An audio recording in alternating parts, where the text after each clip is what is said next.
Magandang araw, ang kwentong inyong matutunghayan ay ang kwento ng isang negosyante at ang mangingisda.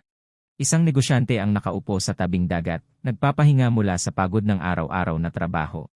Nakita niya ang isang mangingisda na bumabalik sa daungan sakay ng maliit na bangka. May ilang malalaking isda sa bangka na napansin ng negosyante. Tinanong niya ang mangingisda kung gaano katagal bago niya nahuli ang mga isdang iyon. Saglit lang, sagot ng mangingisda. Labis na naguguluhan ang negosyante. Bakit hindi mo pahabain ang paghuhuli para mas marami pang isdang makuha? Tanong niya. Sapat na ito para sa buong pamilya ko, sagot ng mangingisda. Tanong ulit ng negosyante. Ano ang ginagawa mo sa natitirang bahagi ng iyong araw? Sumagot ang mangingisda, karaniwan, nahuhuli ko na ang mga isda ko ng hapon at pagkatapos uwi ako, hahalik sa asawa at maglalaro sa mga anak.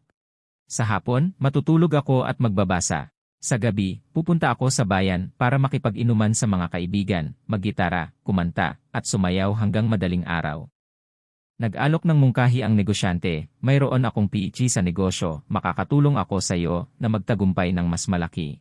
Simula ngayon, dapat kang maglaan ng mas maraming oras sa dagat at huliin ang maraming isda.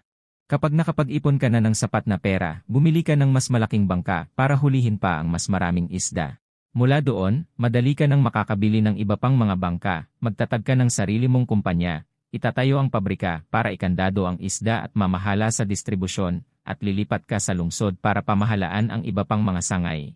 Nagtatanong ang mangingisda, ano naman ang mangyayari pagkatapos ng lahat ng iyon? Tumawa ang negosyante. Pagkatapos niyan, magiging tulad ka ng isang hari at yayaman.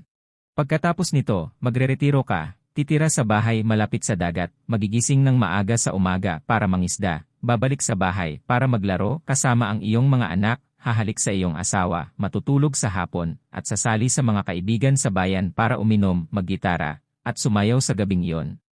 Sumagot ang mangingisda, pero hindi ba't iyon na ang ginagawa ko ngayon? Ang aral ng kwentong ito ay maging kontento sa kung anong meron ka. Kailangan mo ba talagang ipilit para sa masigit? Ang stress ay kadalasang pagpili, may kaligayahan, at kapayapaan sa simpleng pamumuhay. Kung nagustuhan mo ang kwentong ito ay maaari ka bang mag-like, share and subscribe. Marami pang mga kwentong may aral ang inyong matutunghayan hanggang sa muli.